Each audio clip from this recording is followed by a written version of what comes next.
Do you remember studying the Rosana Bisitra in high school? Honestly, I did not like reading it.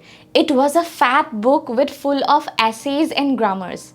Till today, I have trouble deciding between Kailoi and Kaliloi to make a complete correct sentence.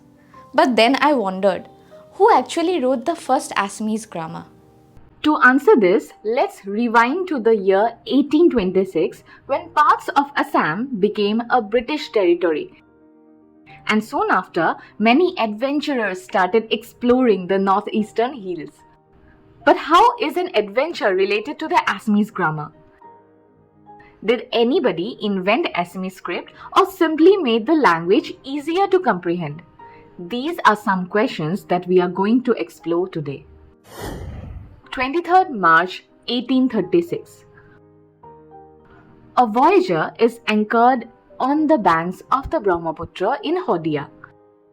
A young couple, Nathan Brown and Eliza Brown, dismounts.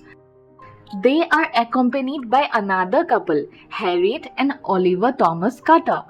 Mr. Carter and Mr. Brown are American missionaries who wanted to start a mission station in the northeastern part of India.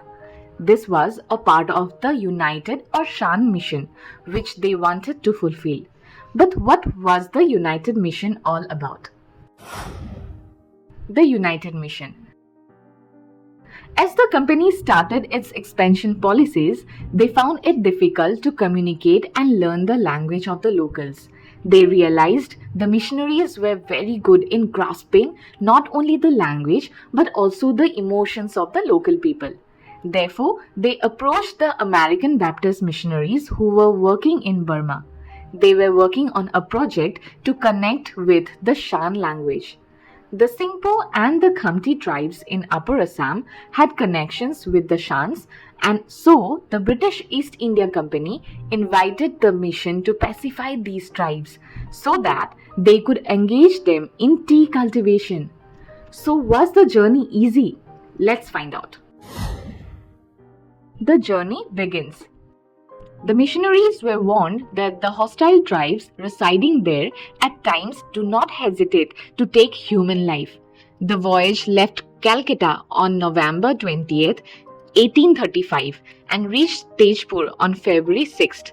The voyage ended on 23rd March 1836 at Hodia with all the inmates in good health, along with the first printing machine of Assam and Northeast. As time passed, the couples indulged in learning the language of the locals. They also taught them hygiene and the preachings from the Bible. The ladies established educational institutions and taught the children about the basic rules of living, moral values, stories from Bible, inventions and discoveries, etc. 1846.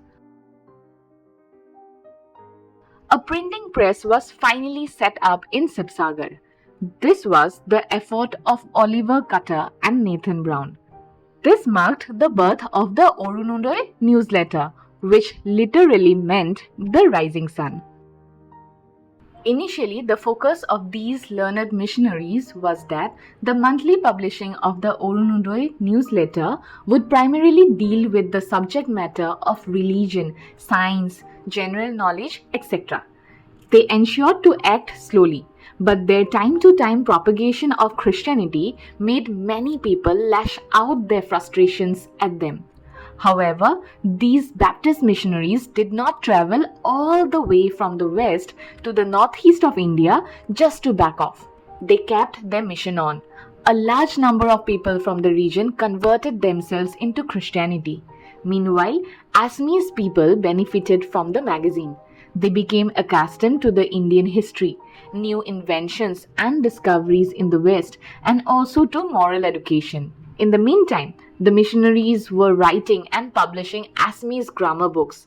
In 1839, Mr. Robinson published Ohomia Bhashar Byakoron. In 1848, Nathan Brown wrote grammatical notices of the Assamese language.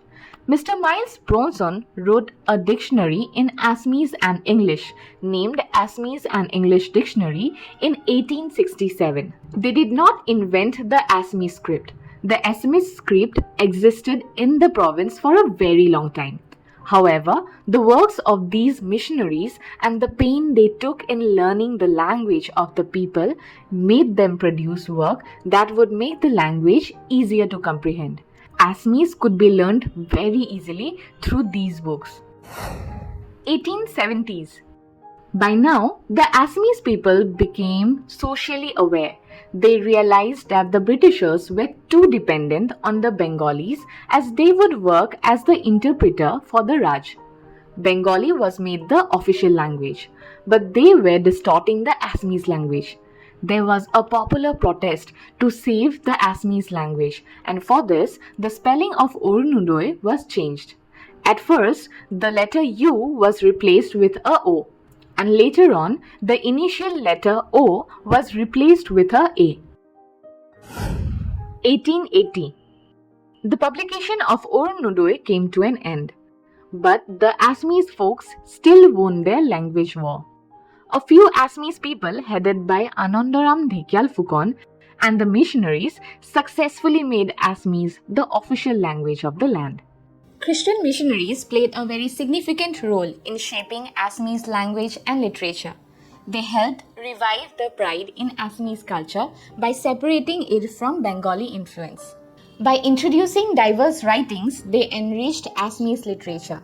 Their impact on societal views continues to be remembered in history.